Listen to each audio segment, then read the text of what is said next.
आप सभी का स्वागत है। अभी आपने न्यूज़ में देखा होगा चाइना की तरफ से कुछ न्यूज़ आ रही है कि चाइना ने काफ़ी सारे इंडियन बिजनेसमैन के या बिजनेस वीज़ाज जो हैं वो रिजेक्ट करे हैं या फिर उसके ऊपर रूल्स एंड रेगुलेशंस स्ट्रॉन्ग करे हैं। तो इस न्यूज़ से वो चीज़ कॉन्ट्रडिक्ट हो जाती है, यानी चाइना जो है it's one of the highest visa giving country to Indians right now. भी अभी भी यही है कि चाइना के वीज़ा बहुत ज़्यादा आते हैं, one of the highest success ratio है जो इंडियंस को मिलता है। रेयर होता है कि इंडियन पासपोर्ट रिजेक्ट होते हैं। तो ये होता है जब आप टूरिज्म वाला पर्पस आगे रखते हैं और उसी टूरिज्म पे छोटी मोटी बिजनेस एक्टिविटीज हल्की फुल्की की जा सकती है। जैसे फॉर एग्जांपल आपने एक्सपो जाना है, आप एक्सपो गए तो टूरिस्ट वीजा में आप जा सकते हो। एक्सपो पे छोटा मोटा कुछ आपने परचेज किया कर सकते हो, लेकिन लार्ज क्वांटिटी की बिजनेस डील्स या लार्ज क्वांटिटी के ऑर्डर्स आप टूरिस्ट वीजा पे नहीं कर सकते। या फिर अगर आपने प्रिसाइसली सिर्फ बिजनेस एक्टिविटी के लिए जाना है, आपका कोई और रीजन नहीं है, तो भी मैं आपको रिकमेंड करूंगा कि उस समय हम करते हैं कि भाई हम बिजनेस वीजा अप्लाई करें। अब क्योंकि ये न्यूज फैल रही है, काफी सारे मीडिया आउटलेट्स ने ऑफिशियली इस चीज को हाईलाइट भी किया है कि चाइना ने बिजनेस वीजा के ऊपर रिस्ट्रिक्शंस लगानी शुरू कर दी हैं और काफी सारे लोगों के वीजा रिजेक्ट हो रहे हैं। तो इस वीडियो में मैं आपको बताने वाला हूं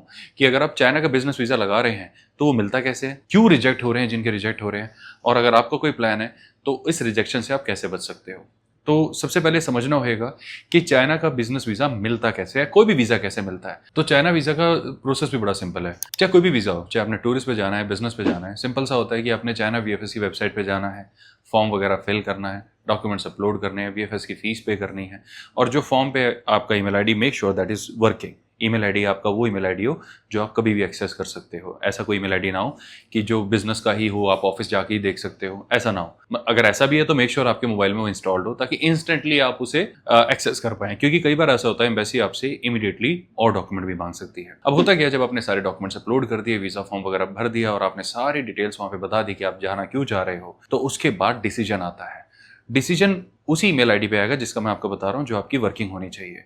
अगर उन्होंने वीजा नहीं देना वो डिनाई कर देते हैं, उन्होंने वीजा देना है तो वो अप्रूव कर देते हैं। द मोमेंट आपका वीजा अप्रूवल आ गया, तब आप या आपका कोई रिप्रेजेंटेटिव या जिन भी एजेंट से आप करवा रहे हो वो जाके वहाँ पासपोर्ट जमा करवाया और फिर आपका वीजा स्टिकर की फॉर्म पे चिपक के आपको दे दिया जाता है। सिंपल। अब अगर ये इतने सिंपल है तो इतने रिजेक्ट क्यों हो रहे हैं? देखिए, सबसे बड़ी गलती जो लोग करते हैं वो ये है कि कुछ केसेस में वीजा इनविटेशन को यूज किया जाता है अनऑफिशियल सोर्सेज के थ्रू। अगर आप वीजा इनविटेशन यूज कर रहे हैं, मेक श्योर कि इनविटेशन एक रिलायबल और चाइनीज गवर्नमेंट द्वारा मान्यता प्राप्त किसी ऑर्गेनाइजेशन का हो, ऐसी रैंडम नहीं। क्योंकि इंटरनेट पे बहुत सारी ऐसी फेक वेबसाइट्स हैं जो आपको सो कॉल्ड फेक इनविटेशन देते हैं थोड़े से पैसों पे, और उस पर ना ही सिर्फ आपका वीजा रिजेक्ट होता है बल्कि आने वाले समय के लिए चाइना वीजा मिलना और डिफिकल्ट हो जाता है, क्योंकि उनको पता चल जाता है कि आपने अनऑफिशियल मीन्स के थ्रू वीजा लेने की कोशिश करी है, विच इज नॉट राइट। अब दूसरा पॉइंट आप देखेंगे कि चाइना और ताइवान का अगर आप सिंगल ट्रिप दिखा रहे हैं विदाउट गिविंग प्रॉपर जस्टिफिकेशन, तो भी रिफ्यूजल काफी सारे लोगों के आए हैं। आप जाइए, कोई दिक्कत नहीं है, लेकिन आपको शुरू में बताने की जरूरत नहीं है कि भी मुझे ताइवान भी जाना है, क्योंकि चाइना और ताइवान का इस समय पॉलिटिकल टसल है और कहीं ना कहीं इंडिया को एज अ राइवल भी देखते हैं। तो इस वजह से वो ये सोच सकते हैं कि ऐसा तो नहीं कि टूरिस्ट की फॉर्म में कोई हिडन पर्सन जा रहा है वहां पे इस सिचुएशन का जायजा लेने। चाइनीज हैं, हर एक के ऊपर शक करते हैं, तो इस चीज से भी आपको बचना चाहिए, मैं ये रिकमेंड करूंगा। थर्ड है, ये फाइनेंशियल रीजन है जो सबसे ज्यादा देखा गया है। आप एकदम से पैसे डाल देंगे, अकाउंट खाली हो जाएगा, एकदम से निकाल लेंगे, फिर एकदम से डाल देंगे। चाइना इस चीज को लाइक नहीं करेगा, तो थोड़ा बहुत आप बैलेंस लगातार मेंटेन करके रखें। मैं रिकमेंड करूंगा लाख से नीचे ना जाने दें और 4-5 लाख का एक रीजनेबल बैलेंस मेंटेन करके तभी वीजा अप्लाई करें। अगर आप ये सारी चीजों का ध्यान रखते हैं तो वीजा आएगा। हमने खुद नोटिस करा है, जिन लोगों के केस, जैसे हमारे पास जो आप लोग आते हैं, जब आपके केसेस हम लोग देखते हैं कि भी चाइना का रिफ्यूजल हुआ है किसी का और कोई एप्लीकेंट हमारे पास आता है, तो हम उसके पुराने प्रोफाइल को अच्छे से चेक करते हैं, वीजा फाइल को चेक करते हैं और उसमें आराम से कमी पकड़ी जाती है। हम उसको फ्रेश तरीके से लगाते हैं और वीजा आता है।